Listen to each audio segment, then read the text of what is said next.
Loud and Clear, Part 3. So, he and I developed a really good friendship. One where I told him, listen, I'm always going to give you my truth. So, no matter if it hurts you or whatever, you are going to get my truth.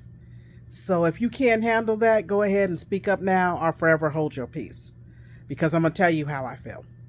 Okay, okay, fine. And what he learned to do is give me back whatever I gave him. It was like he was so unoriginal that it would drive me crazy. I would send him a text message and I would say something and then he'd turn around and say the same thing right back to me.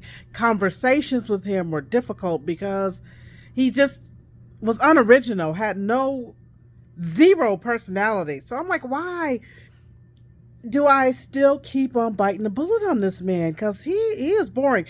My children didn't like him. And my oldest daughter would be like, what are you doing? Really? So you just have catch the bus pussy? Really? Because I can't be going to a bus stop to pick up my man. You grown.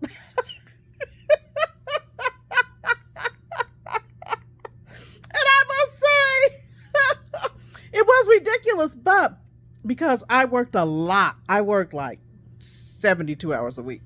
We didn't see much of each other. So I didn't have a problem with it. I'm like, I like the fact that he's not readily available.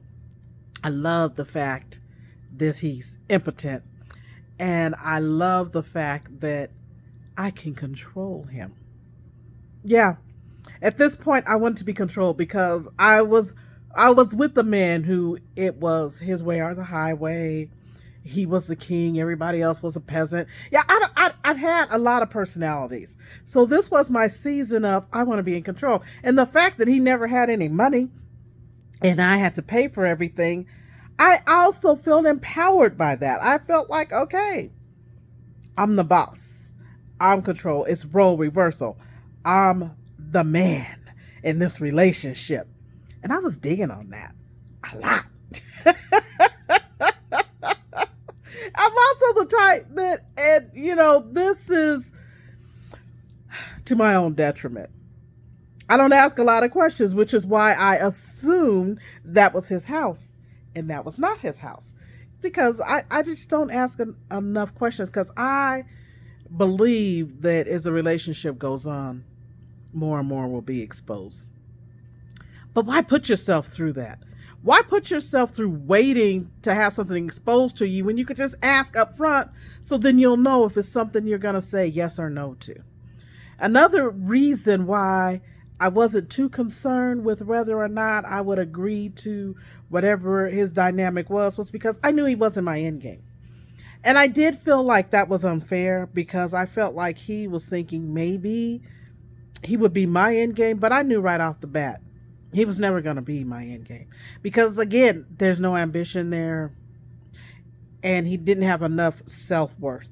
So with him house sitting, he never told me where he lives. So I never knew. He could have been a hoarder for all I know. And I did watch a program of a show where a guy never took his girl to his house. And when he finally did, she found out that he was a horrible, horrible hoarder. And had she known, she probably wouldn't have slept with him because he was sleeping with roaches, rats, just nasty.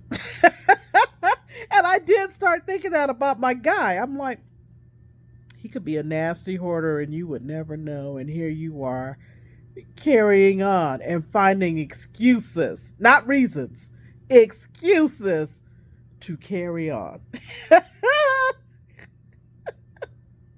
it was just like, okay, I'm surrounded by women who tell me I'm beautiful all the time. That gets a little old after a while. After a while, you want a man to tell you that you're beautiful. You want a man to hold you. And I'm not going to say I'm not a participant, but I don't particularly like self-stimulation. I do not particularly like that activity. I don't want to hold myself and, ooh, baby, you're beautiful. No, I need another voice that's not my voice So that's what I'm into. So again, another excuse to carry on because I was being lazy. And at this point in my life, I was exhausted. I mean, I'm working all the time and I'm a lover. So when I caregive, I'm a professional caregiver. I take very good care of my clients. I take ownership of them. I'm responsible for them. I make sure that they are clean. I make sure to wash their face, wash their hair, wash their bodies. I talk to them. I laugh with them. We make jokes together. We spend quality time together. I cook their meals. And I don't just cook a meal and throw something in the microwave, the store bought, and then put it in front of them and let them eat out of a tray. No, I cook. I cook for these people. And then I like a plate that looks appetizing. So I make the plate look really, really good. My clients, they all fall in love with me. Their families fall in love with me because the quality of care that I provide, it means something to me. And there's a reason for that. I'm not going to talk about that reason because this series isn't about this. This series is about me being loud and clear about this specific relationship and how I allowed a tragedy to take place in my life and why I now feel compelled to speak about it and talk about it because there is a worry and a fear. The worry and the fear is that in conclusion of this relationship, his behavior is irrational. His behavior is sporadic. His behavior is controlling. It's alarming. And so if anything were to ever happen with me, I would want this series to be out there in case, because it's like a fatal attraction thing that he's developed. And now he keeps trying to crash into me for any reason and anything and trying to tell me what to do. And I never saw this on him. So I did not see this coming, much like I didn't see that house wasn't his. I did not see this persona on him. I had never been afraid of him, but now I do have a fear. And I don't want to admit that I have that fear because I'm not a scary woman. So for me to admit this out loud, it's embarrassing to me. But it's true. And I worry that he might try to do me harm, that he might try to hurt somebody that I love, trying to hurt me, that he might try to, and I have someone new in my life, that he might try to bring torment to them because he's already created fake profiles to stalk me on social media. I blocked him on my email. I have several different email accounts and he has done whatever he can to find whatever he can to continue to send me messages when I've asked him to stop. And he's telling me, I have a right to express myself to you. I have a right to tell you these things. I have a right to say what I don't like. And you don't have the right to tell me that I can't. Something's wrong there because nobody, for one, didn't tell you didn't have any rights. But by the same token, don't I have the same right that when I ask you to leave me alone, you leave me alone? Can that not happen? Why is it okay for you to keep crashing into me when I'm telling you that I'm not interested?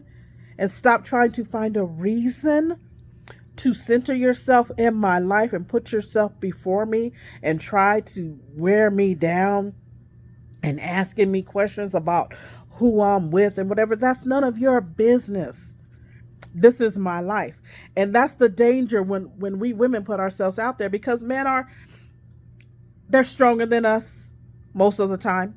Even though I said that I was dominant and I was a male in this relationship, if this man wanted to assault me, he could. It's not like I haven't experienced him pinning me down and holding me down in a sexual kind of way. So that I know that he can do it in an aggressive, angry kind of way. Because I'm not that goofy. I'm not that silly. I do know that I have limitations, and I know that to protect myself, I will use any means necessary. So it has the ability to become a very ugly situation. And so I want my side, if I ever need it, to be presented because so many women are quiet. And we need to not do that. We need to be loud and clear.